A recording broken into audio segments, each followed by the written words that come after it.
the battle of the living and the dead. We've kind of been moving towards that since the opening of the whole show. When we see this kid running through the woods in episode 1, he's seen something which is horrific. We don't know what it is. And since then, it's just been building this, something coming.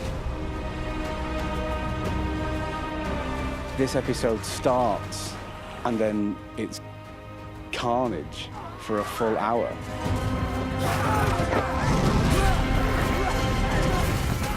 Nobody expects it to be simple, but they kind of have what would appear to be a foolproof plan. They start to come up against this threat that is unlike any human threat. It all just starts to fall apart. Whenever there's been a battle, I've been the guy you're following through. Whereas in this, I'm not. There's so many other characters, so many other lead characters, that I'm just one aspect of it.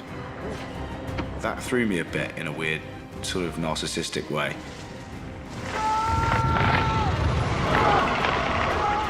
There's a really brilliant sequence that occurs where the relationship between Jaime Lannister and Brienne is expressed. She sees that he's in trouble and she runs to him. They fight together, back to back. Brienne has a very brutal fighting style. The fluidity the two of them develop together have become automatic, and I thought that was rather beautiful. When I read 803 and I saw that I was going to be a part of it, I was so very excited. The reason that Sam is in there is because he's not a fighter. He can show how normal people would cope. You have all this epic battle going on upstairs, and then this genuine, like, horror movie down below in the crypt.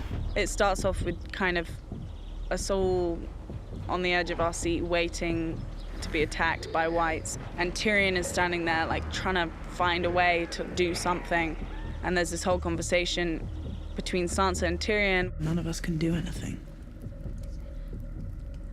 It's the truth. We have nothing to offer but our minds, and what can minds do in this? We've done our planning. It's the most heroic thing we can do now.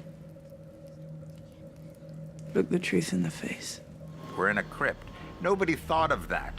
He's bringing all the dead people back to life, and they put the women and children in a crypt with all the dead people. So, rah.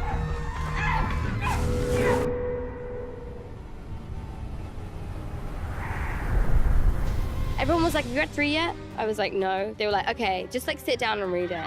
And then, yeah, I got to the end and was like, Arya's whole purpose and everything she's trained for comes down to this one episode.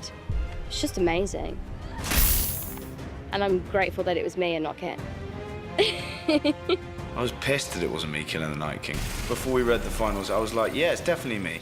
But there's no one better, really, to handle that than Maisie. I think she's the best.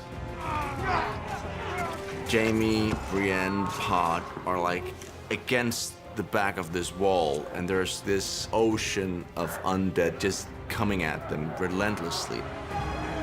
Then suddenly, By the end, it's like just exhaustion on a different level, and they've just lost so much.